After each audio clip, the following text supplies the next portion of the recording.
the bloodlust. Me too. I want to kill. Let's kill.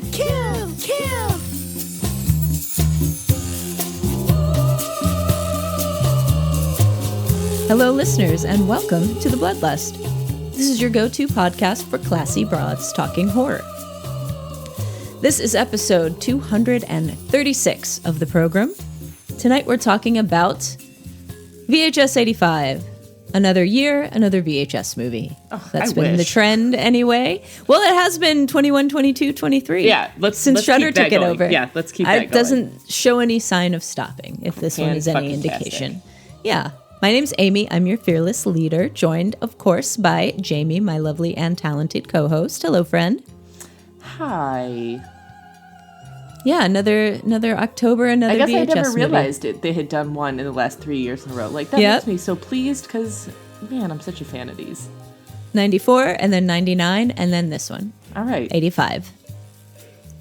Because the last one before that, I think, was 2014, was VHS Viral, and then there was a big gap in between until Shudder picked it up. Yep. Before VHS Viral. Well, it's interesting. VHS is 2012, VHS 2, 2013, Viral 2014, then big gap 21, 22, 23. So yeah, let's keep that going. So we're here to talk about 85 today, the latest iteration in the VHS movies. And of course, welcome to October, listeners.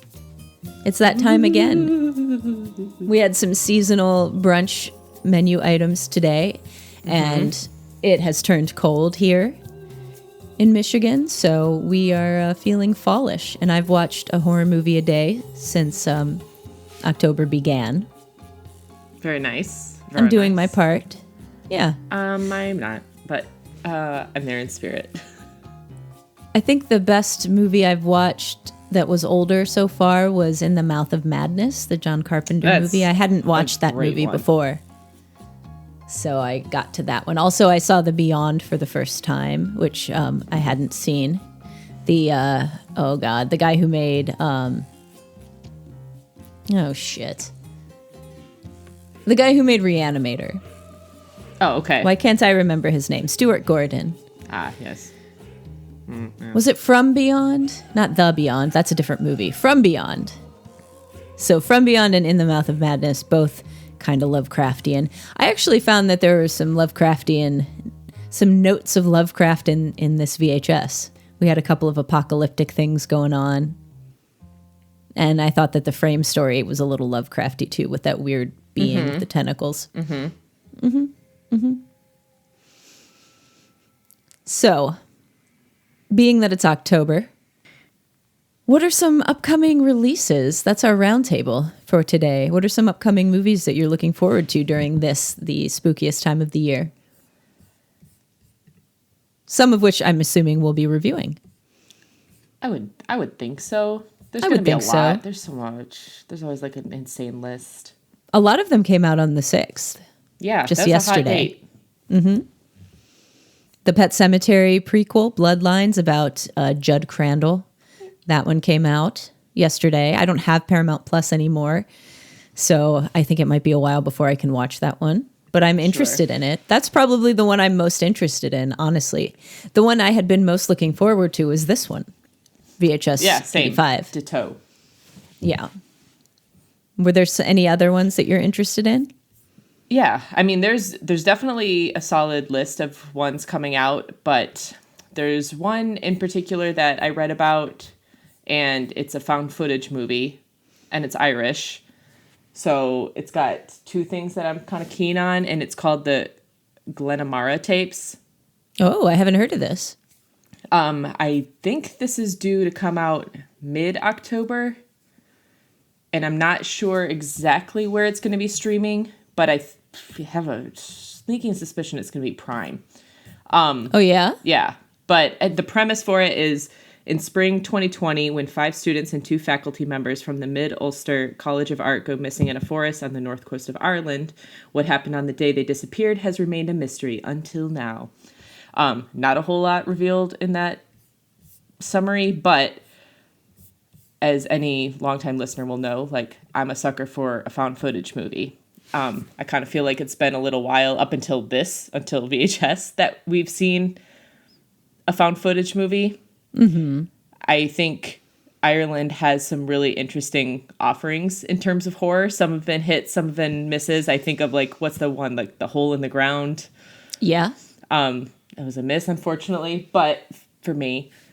But I'm keen on this because I like to see the found footage trend continue. I don't want that genre to die out. I know it gets harder as technology sort of like stales and doesn't really advance a ton. It gets harder and harder to sort of, we've talked about it before, like justify like why is the camera still rolling and where's the recording coming from and that sort of thing. But I always appreciated and liked the creativity that generally comes with that sort of thing and having to figure out that particular like conundrum. It also gets easier to film. I mean, I think it was hard for sure in 85 because those cameras are huge. Right. And now, so it was hard to justify. And that guy couldn't sneak through the cracks in the cave because of his big old camera. Yeah. So in this, there are benefits so it makes to it easier and some cons to it. But I'm always excited for a new found footage movie. And I love a foreign film. There was one called, it was a found footage Irish movie called The Devil's Doorway, I think.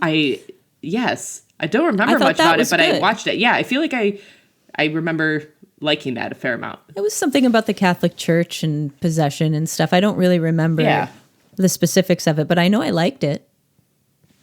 Yeah. So I can tell you what I am not looking forward to, and we're not going to do it for the show unless you listeners clamor for us to do it, and that's the Exorcist movie. Even then, listeners, I'm sorry.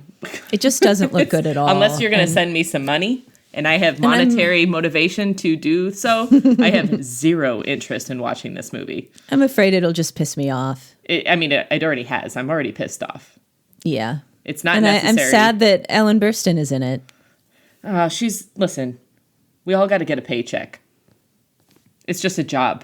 She doesn't have to like feel strongly about the project. There's no rule about that. I know, I guess. It's just, Are you a fan of the Hell House LLC movies? That's funny you ask, because that's another one that I'm actually kind of looking forward to. Are you? They've made several of them now, haven't they? I do I think there's... Are there 3? I could be wrong. I thought there were 2. But I could be confusing Hell House LLC with another one similar in theme that came out around that time. What is it? Haunt. I could be confusing those, but I remember you liked Haunt. I loved Haunt. Yeah, I think I watched that. I freaking loved that movie. I had so much fun watching that movie. But I remember really actually liking Hell House LLC. So I saw that there was going to be another one to that. And so I'm kind of intrigued on that one, too. Yeah, we'll see how that comes out October 30th. And then what about the Five Nights at Freddy's movie? Are you interested 100%. in that? Totally. Absolutely. Yeah, I'm interested in that, too. Hopefully it's better than Willy's Wonderland. Yeah, I would hope so. I've always loved the Nightmare on Elm Street series. Of the 80s sort of slasher series, that was without a doubt my favorite one. I wasn't Nightmare on Elm Street? Yeah, wasn't a huge Jason fan. Wasn't huge I guess what other ones were there? Michael Myers. Hellraiser, oh yeah, Halloween. Child's Play. Hellraiser I loved, but I didn't see Hellraiser as a slasher. Hellraiser it was kind of its own sort of thing, but I loved Nightmare on Elm Street and Five Nights at Freddy's. I'm kind of keen on. So what does that have to do with Nightmare on Elm Street? Oh, maybe nothing. Oh, you're thinking because of Freddy. It took me a minute to put that together. Five Nights at Freddy's is a I think it was I'm a totally video off game. On that. Okay. Yeah. Yep. It was a video game, and it's like Chuck E. Cheese, but somebody gets locked in there overnight, and the animatronics come to life. I knew that. For some reason, why did I keep putting that together with the? Not just of Freddy. I mean, not just because of Freddy's though. There was something I read about it that just connected those for me, but they're not connected. I'm still interested in it, despite the Willy's Wonderland thing. I still think hopefully it'll be. I think animatronics are very creepy. There's a lot of ammo there for scares. yeah. So I'm into that. Yeah. I'm looking forward to that. I'm just being a blonde about that connection. There's another movie that I've been reading about that I've been seeing is getting some good reviews. And I don't think that it's American. I think it might be from India, but I'm not positive. It's called When Evil Lurks. And it got a theatrical release, but not anywhere around here that I saw. Okay. I did see that on one of our lists, but... It looks good to me. There are quite a few. Yeah. It's the best month of the year. Everyone knows it. Yeah, everyone's talking about it. Everybody's talking at it. Yeah, there was one called, there's a movie called Totally Killer that just came out with Kiernan Shipka, who I like. So, oh, yeah, she's from the one movie I wasn't super big on. Blackcoat's Daughter. Mm-hmm. She's also... I feel like I need to revisit Sally that one. Draper. I think you should revisit it. We watched it not too long ago, and I think it holds up great. Yeah, I feel like maybe I just wasn't in the best mind space for it. I think it holds up nice. I'll give it another shot. Do. Mm-hmm. Listeners, what are you excited about this month? Let us know. If you have requests of things you'd like us to review, let us know. We live to serve. Right, Jamie? I mean, yeah, that's the name of my game. Right. Uh-huh. All so right. my therapist says. So our therapist says. Oh. All right, let's get talking about VHS 85, shall we? Yeah, that's why I'm here. All right. Would you like to give us the stats? I'm just only slightly distracted by how cute Caesar looks right now. But yeah, I'll give them to you. Do you want to show me? I'll just show you. Oh, I see him. Oh, look at him.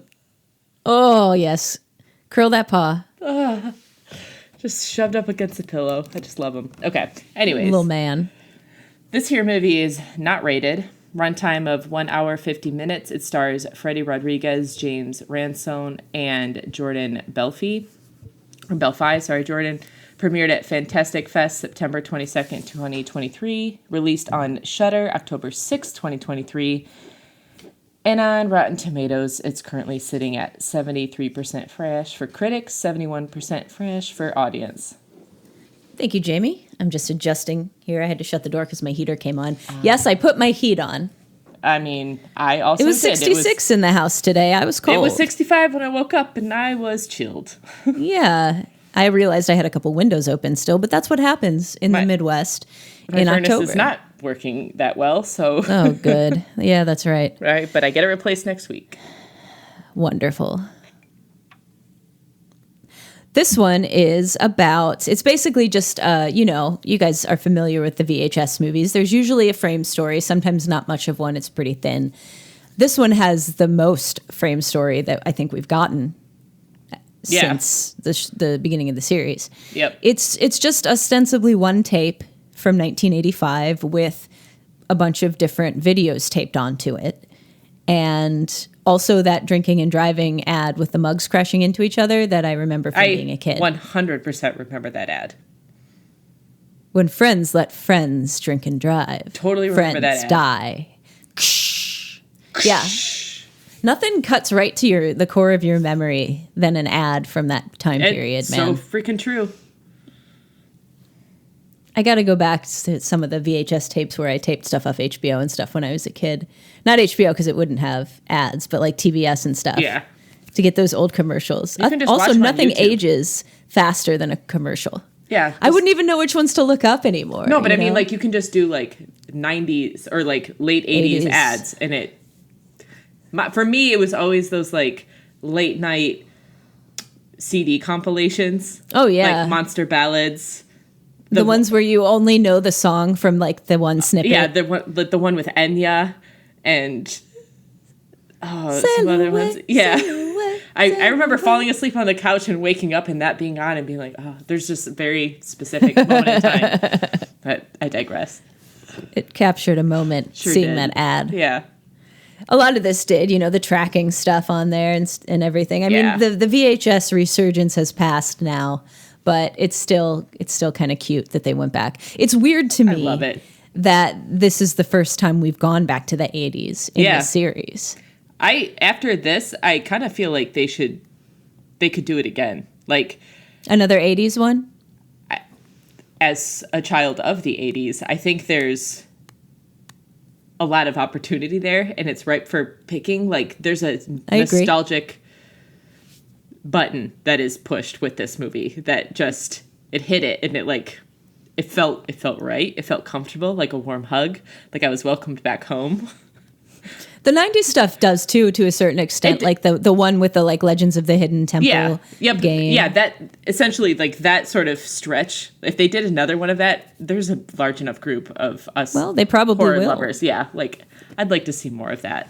More of the 80s. Just go 86, 87, 88, 89. We don't care. Yeah, do it. Love it.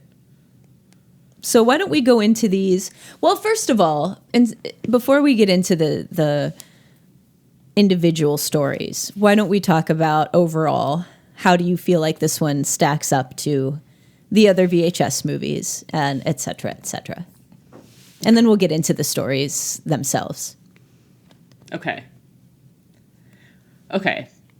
Remind me if you remember fairly well, like VHS 94 and 99. Okay, I can go first with this, and maybe it'll help you. Okay, because those two to me are kind of blended. I personally liked this one about as much as I liked the last one, 99. Okay, and that was the Hail Ratma. No, that was 94. Exactly, that's what I meant. Sure. I personally liked 94 a lot, as much as I liked 2 and 1. I thought 94 was as good as those two. 94, do I not have the Wikipedia up with the other one, with the story? It had the Ratma one on it. Let me look okay. Holy Hell, Storm Drain, that was the Ratma one. Veggie Masher, Empty Wake. Oh, that was a Simon Barrett. Mm-hmm. Oh, yeah, that was the one in the funeral home. The Subject and Terror. See, I don't remember those. I feel like I don't remember VHS 99 much at all. You didn't like it very much. Okay. So VHS 94 had, it had the Ratma one, mm-hmm. and it had the one about the wake. Yep. Where the guy comes back to life. It had... The Subject was the other. It was the one by Timo Tangento, mm-hmm. about the guy who was making the. Oops, I hit my mic. The guy who was making the robot human hybrids. It was kind of like an action movie. About it was like from the point of view of the person that had been merged with a machine, and tries to protect the police from the other robots that are killing them. Okay. And then Terror is the one where the militia people find the vampire and want to use its blood to blow up a government building, but then the vampire gets loose. Wow. Okay. You don't remember those? No, don't remember. So that one's VHS 94, and I thought that one was the best one to come out since 1 and 2. In fact, I probably like it more than 1 also. I like it probably the second best. And then 99 was the one that had the Flying Lotus one that was like the Legends of the Hidden Temple. It had the one where the girl was buried alive as part of the sorority pledge. Do you remember that? It had the one where the guys were watching I'm nodding, but I don't.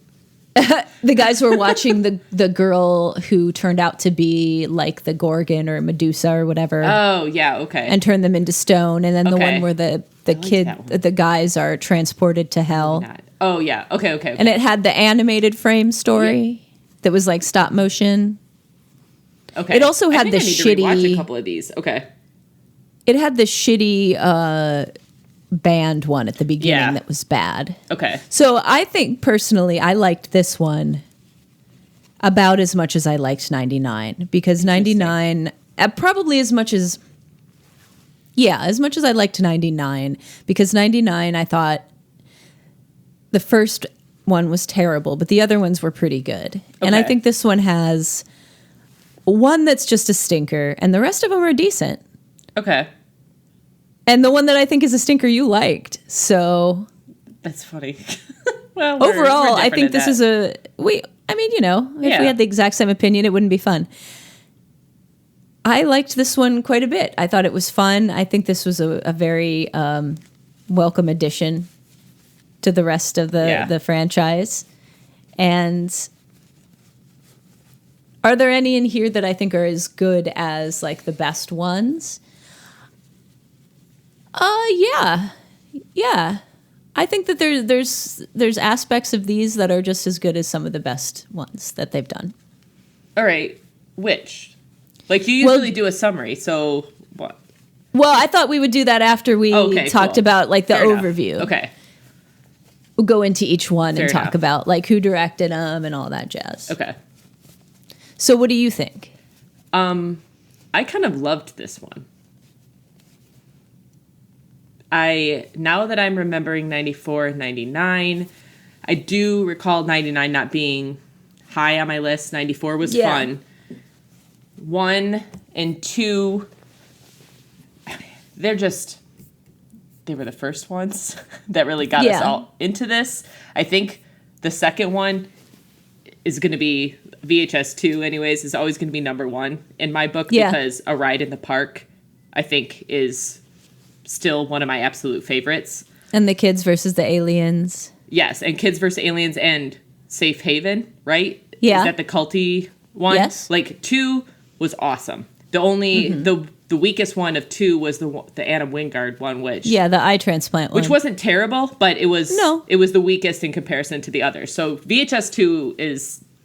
Hands the gold down, standard. Is the gold standard to me. But I really liked this one. I think I mentioned, like, it hit my little nostalgia bone. So I liked it for that. It's funny because apparently the segment that you thought was weak and not great, like, I kind of loved. And for reasons that I've mentioned before, where it had this sort of very cheesy, like, 90s... terrible the 90s virtual CGI reality shit. VR stuff that, like, it does not, like, admittedly it does not look good, like, but I just kind of love it. And it's weird because that was one that the first time I watched this through, I fell asleep partly through it and then had to finish it later on and fell asleep a little bit more and then had to finish it again. I've been a very sleepy girl lately. But that one I didn't remember liking the first time around, but the second time I watched it, I liked it so much more. And I don't know, I just thought the concepts of each of these segments were really interesting and kind of, like, totally out there. And, like, they really just kind of went for it. They didn't try to make it anything that was like aliens or zombies or vampires or cults. I mean, they like, kind of did in a way. They zombies kind of, and aliens, but they did it in an interesting and new way. Yeah, but they did it. Yes, exactly. Like, the quote unquote zombies part to me was less. It was very much not your traditional zombies. It was just like not at all. A weird ass supernatural sort of like biological anomaly almost. And like, I like that sort of thing. Like, if you're going to do zombies, which I get are sort of a biological anomaly, I don't want to see the, like, we're back from the living dead and we, like, brains. Like, I don't Right. like that. So how they did it in this was something I hadn't seen before. And that segment, like, kind of fucked me up the first time I saw it. It made me scared at the beginning because it's just, you don't know what's going to happen or what direction it's going to go. You think maybe it's going to be some kind of biohazard thing just based on the signs around the lake and stuff. Right. But you don't know, you don't think about the actual, like, danger that's going to happen. And it made me think of, I don't know about you, like, mass shooting situations. Oh, 100%. Like, it was weird because that's the first one you're introduced to. And I had a very weird, like, not a weird feeling, but I was kind of like, the dialogue's kind of stilted, and it's like, meh, like, the acting's not super great. And I'm like, oh, this, you know, you get those initial, like, oh, you're just not living up to my expectations, VHS. And then, like, the action starts, like, the shooting starts. And that, I've never been a part of a mass shooting, but that is obviously something that is a part of our culture now, and it was so intense and came out of nowhere, and the sounds of it, and how they showed it, the practical effects of it to me were very effective. And showing it, like, there's just something, and this is a personal thing for me, like there's just something about a POV like of the person holding a handheld camera and them being injured and you hearing that. Like that to me is very visceral, and like I can connect to that in a way that is incredibly uncomfortable for me. And so I liked that. And then at that point, like I was kind of all in. And then after that, you know, I Fell asleep. I did fall asleep. That was not at the fault of the movie. I'm just joking. Very lacking in sleep lately. But I really liked it. Like I would probably put this after 1 for me. Okay. I really liked the 95 or 94 with Hail Ratma. I really liked that one, but I would put this one above that because of 94, to me, the Hail Ratma one was the highlight of it. And the frame story in that one was garbage. And I loved the frame story in this one, which I don't think we've mentioned yet, is David Bruckner. We haven't talked about, right, who we love. So it was not surprising that we liked that frame story. But that being said, true. I really liked this one. This is probably number 3 in the listing for me, and it's very close to VHS 1 in my listing of them. Well, there you have it, listeners. Hopefully you're pleased to hear this if you haven't watched it yet. And if you have watched it yet, hopefully you agree. Yeah. And if not, like, that's fine. Everyone's entitled to their opinions. You're also entitled to your opinion. That's true. So why don't we start talking a little bit about the individual segments? Okay, so first we've got the wraparound story, which was directed by David Bruckner, who made The Ritual and The Night House. The Signal.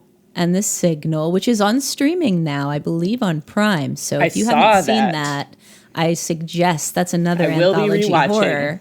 It's thematically linked, so the stories are a lot more similar than these ones, but I love it. It's got great acting, and it's really brutal and scary, and I recommend it. And even some dark horror or dark comedy. I just really love David Bruckner.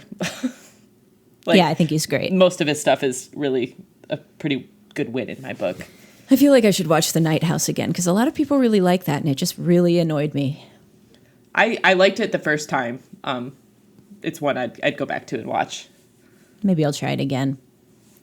So this one is about a weird, they don't talk about, it's like a TV 2020 episode or something that we see. Mm-hmm. It's the thing that's taped over that you see all the different recordings kind of are cutting into.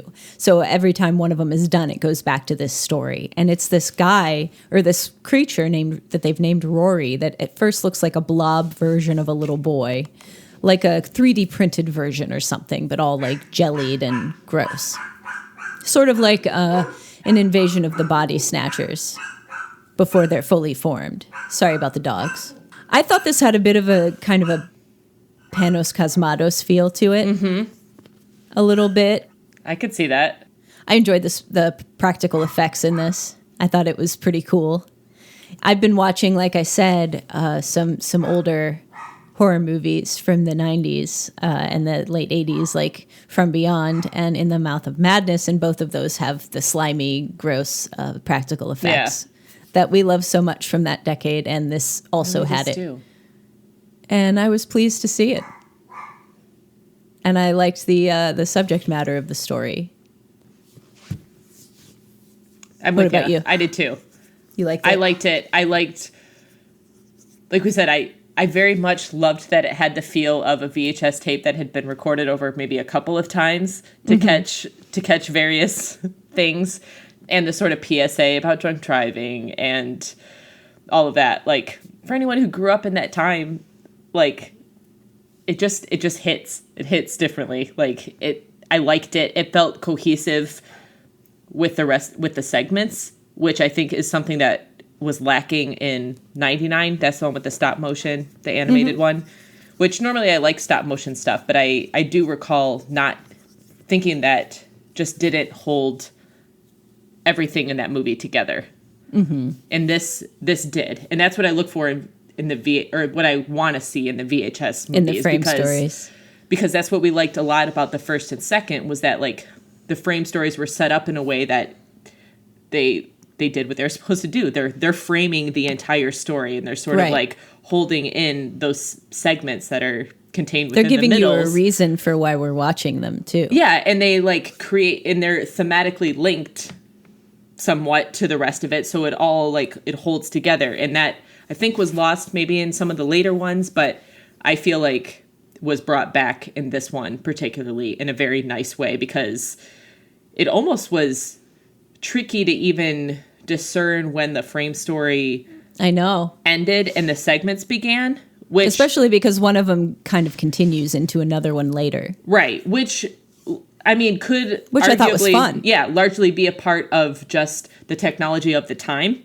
There, you know, it's hard to just sort of get like, that's what we did. You recorded something and you had your VHS, and then if you wanted something else recorded, like it stopped. And sometimes there's like just weird segment-y things. And there would be half of a movie traffic behind it that you would have taped over. And that's just how only it went. Partially. So I kind of liked that and thought that really added to the authenticity of I agree. the time. So I was a fan of the frame story. One, because David Bruckner, and two, just because I think it worked very well thematically and like just looks wise to everything else that we were seeing in this. It had a great, very decade appropriate look to it. Mm-hmm. And so did the next one, which is No Wake, which we started talking about. It's directed by Mike P. Nelson, who did the reboot of Wrong Turn that came out in 2021. This one, it's either this one or the last one are my favorite. This one is also connected to the one later called Ambrosia. So it's about a group of 20-somethings that go to an abandoned lake that has a bunch of prohibitive signs up telling you not to swim in it and don't fish, don't get anywhere near this water. But of course they ignore it. Sure. And that is not where the horror starts to come from. The horror is that they are being picked off by a gunman or gun person. But the craziest part is that it turns into a kind of a zombie story at the end. Mm-hmm. So this one I thought was neat. It had a lot of twists and turns, and it ends very abruptly in a weird way that's kind of anticlimactic. So you can't really I almost judge it. I had to go back and be like, did I miss something on this? Did I fall asleep? Yep. But no. I mean, I did, yes, fall asleep, but not there. And then it continues on with Ambrosia, which is also directed by Mike P. Nelson, which is, it starts off as a family. Yeah, it looks like a birthday party. Special occasion. Yeah, or a coming out party or whatever, some kind of family party. But it turns out it is the people who were doing the shooting, and they are celebrating another successful kill for unknown reasons. And I liked how this wraps everything up. I thought it was very authentic. I loved all the costuming in this and the haircuts and everything. Yep. On its own, this segment, Ambrosia itself, is really nothing. But I think as a whole, with the other segment with No Wake, it becomes something pretty fun. Yeah, agreed. It was a very nice, like, bookend to the other two. And I think, like, on its own, even though it doesn't necessarily have, like, a huge arc, it's not as powerful as the first one, which is, No Wake. I really liked it because it's such a stark, like, turn when shit goes south. Like, it seems like it's very realistic at the beginning. Any other recording of your family birthday or some celebration, like, at the time, and everyone's just going around saying hi to one another. Oh, did you just get a new recorder? Like, is that the beta? And like eating potato salad. And all that it's just stuff. you're brought into that immediately. And then when they like note that the police are surrounding them and you're starting to put things together, like it is just, and then you see them like before the police get there, like watching the tape of her doing the shooting, and you understand that is what they're celebrating, that there's this weird sort of familial tradition that they have to, I guess when they come of a certain age, they murder 7 people in some way. and they've got this sort of like weird family cult of the seven, and they've got all these like Roman numeral 7 tattoos. Like I just think it ties together really, really nicely. And I have not seen this, like the revisioning of Wrong Turn or the remake of it, but I thought these two I heard it was good.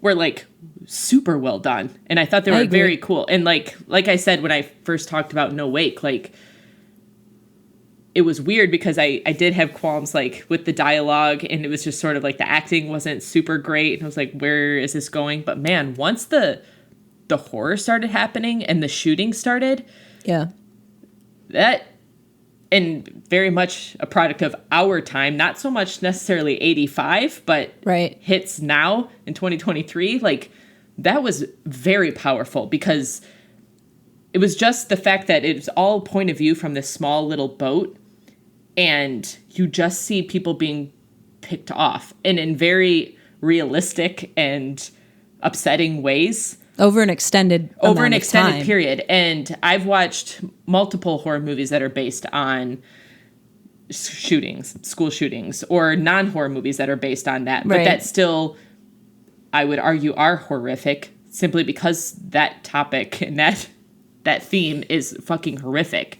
But it is a reality. And I think that it was done really, really well in No Wake, because that segment, like, that's where it grabbed me. And I was like, okay, like, I'm into this. I'm on board for this. Yeah, I'm on board. It's a good example of the idea that you hear that no matter what period a movie is set in, it always is about the time period that it's made in.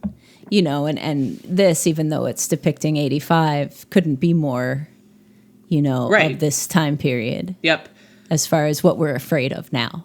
And then, you know, spoilery if we haven't said it yet, but like when it starts to be revealed what's happening, and like it's very interesting because like at first I was kind of angry as a horror viewer, where you're like, all right, like how are you coming back from this? Like that doesn't make sense. You can't survive that wound. But then they didn't. Right. But then you start to realize like what's actually happening. And you remember like the signs, like don't go in the lake, and that they didn't make them look like traditional zombies. They essentially literally just come back from the dead. Like they just don't die. They just don't die. They just talk and are fine. Yeah. Their brains work. Yeah. And that is just like a very weird sort of surreal concept. And the one girl who was the one of all of them who didn't necessarily get like a clean, quote unquote clean shot, and like her jaw had been shot off, which that scene when it first happens was really upsetting. And then the rest of it, you just see the other character like holding it with her as it's bleeding. I mean, I just think that one was really, really good. Was that one your favorite? That was not your favorite. No, that one, I would say that one was my favorite. Okay. Yeah. I loved the one that we're going to talk about, like the weird one that you didn't like. I loved that, but it wasn't my favorite. I think No Wake was the strongest. That one got the most like physical and sort of like emotional reaction out of me, and I thought was like the most truly upsetting and horrific. I agree with that. What about God of Death? That one was directed by Gigi Saul Guerrero, who did movies for the Into the Dark series. Okay. I thought that this was a pretty good kind of disaster. It kind of reminded me of Wreck a little bit because, of course, it's a camera crew and the cameraman insists on still filming. I didn't really see... In foreign language. Yeah, and speaking Spanish. I didn't really see the need in this one to continue filming. This was my weakest one of all of them. This one was the weakest for you? I thought that it was pretty straightforward and exciting, but there was a lot of just kind of running and screaming for long periods of time, which didn't do it for me. As far as the ultimate reveal, I thought it was pretty good. I didn't hate this one, but I don't think there's a whole lot to it. I like the idea of just a snapshot of one kind of group of people when the end times come, you know? Yeah. But I've seen it done better than this. I like end time stuff. What I like more than that is the idea of like ancient gods being real. Right. That is not something I think that's explored super often. And weirdly, it was touched on in A Cabin in the Woods, which is a horror comedy. But like, I like that concept of like this sort of mythos that everyone has understood as sort of a story or a mythology that's, there's no basis in reality. It's just used as an explanation for things that have happened. But then come to find out, just kidding, it very much is true. And now the world is ending because you didn't believe that. Mm-hmm. I kind of like that. I like that. I like the doom feeling that comes along with that. I like that too. That's why I'm drawn to Lovecraftian things so much. And this was the other one I thought had Lovecraftian kind of vibes. Yeah. So I liked the idea behind this, and I liked the theme, and I liked certain visuals within this, but I think as a whole, this one was the weakest for me because it felt too chaotic, and it didn't... With not enough payoff? With not enough payoff. Like, even when, like, you see the sort of God realized and come, you know, quote unquote, come to life at the end, like, it wasn't this sort of large, like, looming sort of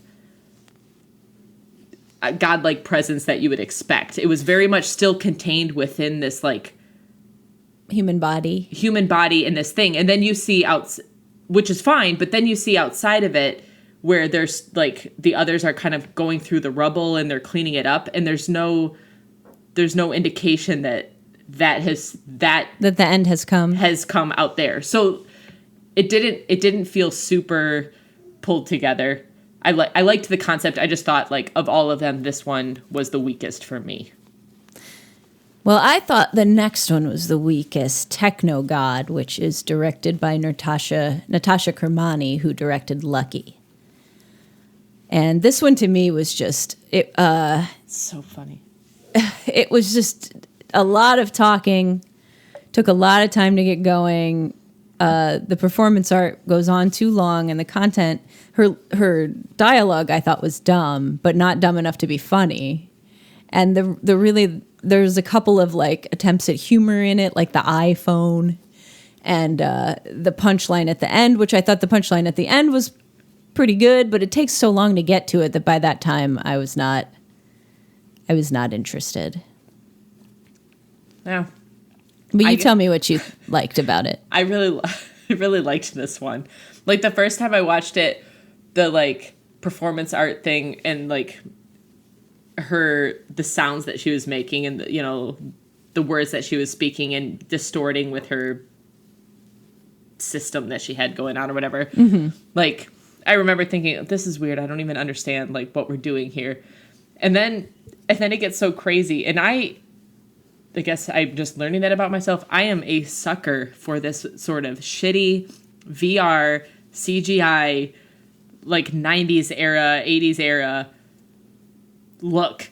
There's something... You got to go back and watch Lawnmower Man if you like this. Okay. I mean, I love it. I love it. As soon as that part started happening, I was like, this is cheesy, but it is so fucking good. And the fact that like the audience is sitting there like as this is happening thinking like, yeah, this is just like some crazy performance art. And just the concept that like she can't get her helmet off, and she was talking about how this technology that she's wearing allows her to sort of transcend this dimension and another dimension, and you see it, and it's this very like fucking Tron looking dimension. Mm-hmm. There's nothing there. It's just like, imagine Tron. It's just very much blocky visuals.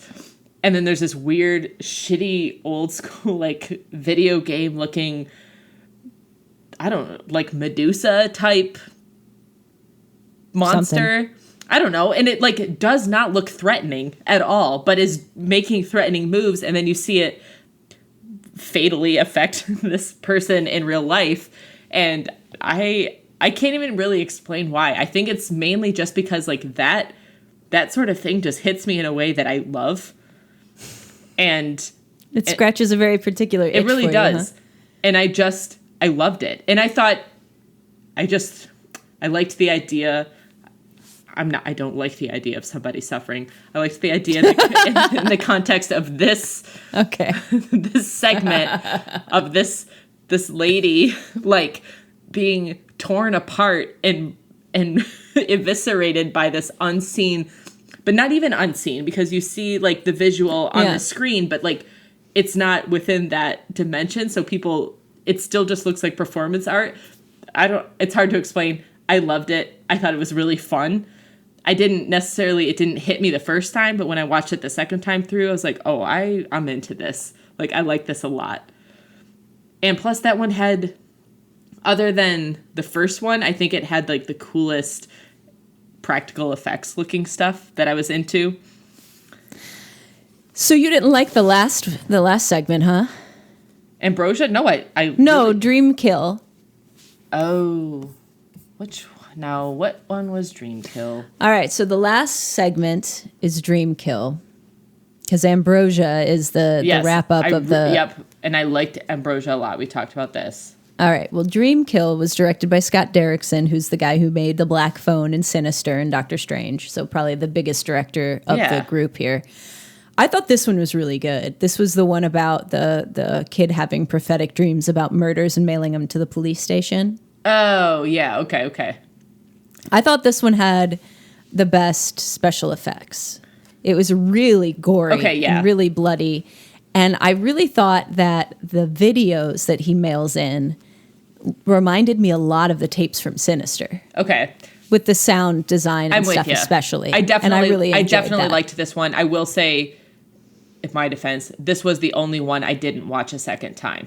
So I didn't make it all the way through. So this is the one I fell asleep for the first time. So and it's quite possible that like I would like this one a lot. And I remember liking this one the first time through, but since I recently watched all the other ones right before this, they're more fresh in mind. This one I thought was also very good.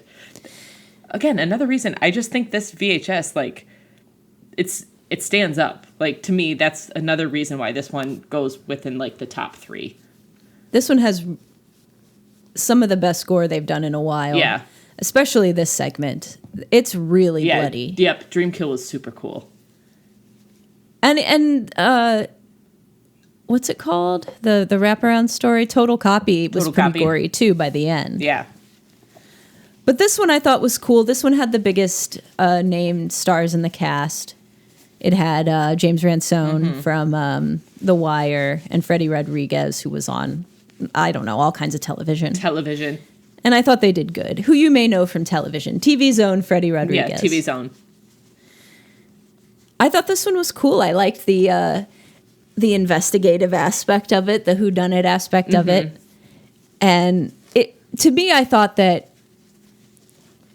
it was a good mystery, but they really tried to cram a movie's worth of plot into this short, which was funny to me because his last movie, The Black Phone, to me was a short's worth of movie that was stretched out. 100%. So I would have rather have seen a long version of this than The Black Phone. But nevertheless, I thought this was cool. They did the slicing up of an eyeball. Yeah. A la Un Chien Andalou, which was kind of cool and gross. Yeah, I will rewatch this one. So I think all in all, I'm a very worthy I'm a fan of addition. 100%. Like, fucking keep them coming, VHS folks. And thank you, Shudder, for taking on the mantle of this franchise and still putting them out. Because I personally think that found footage is still a very relevant genre. I don't know that I will never not love found footage movies. I recently, this past week, went back and watched Lake Mungo again. Still such a cool movie. Yep. It's so interesting to me how closely that follows like any kind of crime documentary you'd watch. They do such a good job of making it seem just like any crime documentary. And with just some added stuff. I would like to rewatch that one because that one has like the weird sort of time bendy stuff. Yeah, man. Yeah. Love that shit. So do I. So I recommend going back and watching Lake Mungo. If you haven't, listeners, if you just listen on iTunes, I noticed, and I don't know how to do anything about this, but only 100 of our episodes are able to be downloaded from iTunes. But if you go on our website, thebloodlust.net, that's an iTunes you can, thing. Other podcasts have more than 100. Yeah, we have to look into that. I know. I maybe don't you really have to pay. understand. Really? Oh. Well, either way, you can go to our website, thebloodlust.net, and you can get any of our reviews, including our old Lake Mungo review that we did probably like 8 years ago. Yeah. They should all still be on like Google Play or Spotify too. Oh, excellent. I didn't know if they had the same kind of limitations. I do remember iTunes changed their stuff. So either it's a setting or it's like there's a paid tier thing. We'll look into it. We'll look into it. All right. So, listeners, that's what we think of VHS 85. We would love to hear what you think. What was your favorite segment? Which is your favorite VHS movie? Do you have a favorite that we didn't mention? Maybe you like Viral a bunch. It's arguably it's a the choice. Least best, but I don't know that I hated it.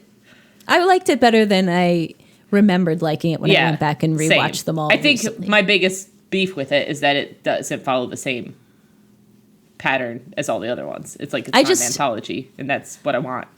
I hate the frame story in that one. The love story thing with the two. Oh, yeah. Not worth my time. That one's not an anthology, right? I'm remembering correctly? No, it is. It still has segments and stuff. Yeah, it's the one that has the magician's cape one and the one with the guy who makes the portal. I don't know what you're thinking of. Halloween 3. Oh, obviously. Yep. Yeah. That's what it is. Mm-hmm. Son of a bitch. All right. Well, 85, coincidentally, listeners, is how many reviews we have on iTunes. So if you'd like to change that, you could leave us a review. That'd be nice. It'd make our day. 89. Yeah, that'd be great. Let's get 4 more by the next time. Just 4 more. Tell your friends. Tell your fams. Hide your kids, hide your wife. Yeah. I don't even care if they're not favorable. We prefer 5 stars. That's just easier. I mean, just pick 5. Like, obviously. Yeah. Don't worry about it. But we just want the reviews. We would love that. It helps positive us get feedback. Seen. And if there's anything I love, it's being seen by as many people as possible. That's right. Yeah, I felt uncomfortable even saying that. Uh-huh. I felt the chill. Mm-hmm. The chill that ran through you. Well, listeners, I've enjoyed speaking with you. I've enjoyed hashing out this movie with you, Jamie. Me too. I'm glad you enjoyed it as much as I did. More, yeah, VHS. as a matter of fact.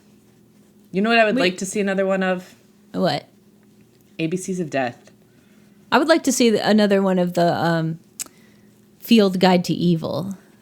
Yes. I would take that one with over all the ABCs different countries. Yeah. ABCs of Death was just, I think I liked that it was so fast-paced. The sheer quantity. Yeah. That was very sasatisfying. Mm-hmm. And like, I wouldn't mind going back and watching those again. I kind of want to. I'm gonna. Well, they did make 3. 2.5. Yeah, okay. Wasn't it Ty West who did the like weird poop one? Oh, or someone, boy. A horror favorite did the weird poop one. I can't remember, but everybody's made one of those. Mm-hmm. I haven't, Amy. No, well, we haven't, but everybody else has. Sure, okay. Next one they make, we'll probably make one. More weird poop stuff. Keep it coming. Yep. On that note. And on that note, we'll wrap things up. We'd like to thank you for listening. Please, I didn't talk about what we're going to do next. For our next movie on Hulu, there is a movie called Appendage that looks good that we decided we would do. That way we've got something that you don't have to pay for before we do anything else in the theater coming up soon. So, yeah. And if you have anything, like I said at the top of the episode, if you have anything that you are really anxious for us to review, let us know. And we also are in need of... Yeah, please give us suggestions. The paradox of choice is a real thing, and it's decision-making is paralyzing for some of us. Yes, for both of us. For both of us, specifically. The only 2 people who participate in this podcast. That's right. So if you could pick one for us, We'd love that. Doing us so much help. And roundtable questions, of course. If you have any that too. burning questions that you'd like us to answer, we'd love to hear them. I just finished almost anything at this point. Yeah. I just finished The Beast You Are, the Paul Tremblay collection, the newest one that came out. I liked it a lot better than his last book, The Pallbearers Club, but I did not like it as much as Growing Things, his last short story anthology. But the last story in it is a novella-length story about animals that, it's like the mare is a rooster, the cat is like a serial killer, the dog becomes a college professor of folklore. It's just a... What? Okay. So I figured that would be up your alley. Yeah. I liked that one. Sounds and there's good. a mountain that's a monster that comes and eats one of them every 30 years. Oh, okay. It's a pretty cool story. All of that. Yeah. Yeah. So that's, if you're looking for a horror book to read this month, that's a good one to give a try to. And now I'm reading The Books of Blood by Clive Barker because I never finished that book. I've started it like 6 times and never finished it, so I'm excited to do that. I'm on the midnight meat train right now. Oh, great All movie. horror, all month.